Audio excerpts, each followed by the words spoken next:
So friends, to solve this expression, we follow the BODMAS rule, which dictates the order of operation. As you can see, B stands for bracket, small, curly, and then square, and then of division, multiplication, addition, and subtraction. Now here, this expression will just break it down by step solution. So the expression is here.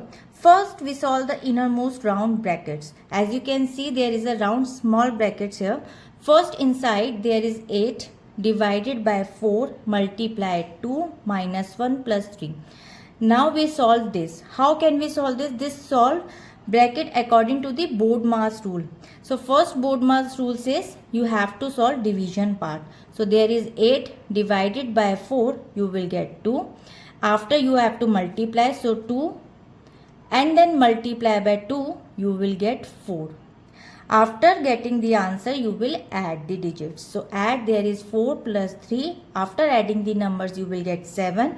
Last, you have to subtract the numbers. So there is 7 minus 1, you will get 6. Now the result expression looks like is 16 minus square bracket 5 minus curly bracket 14 of 2 and then minus 6.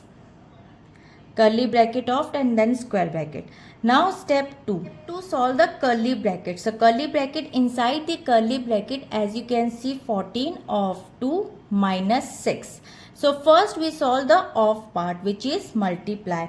14 multiply by 2, you will get 28. After getting this number, you will subtract the number.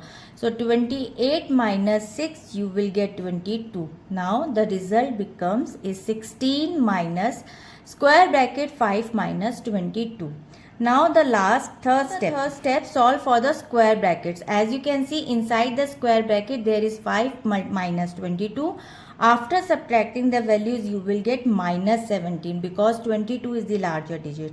So the result becomes is 16 minus and then minus 17. So final calculation, use the property minus and then minus a, it becomes plus a. So this is the property. So this is the property we has used. Now we can easily 16 plus 17 and you will get 33 as a final answer. I hope this expression solution you have cleared now. We'll meet in the next video. Bye bye.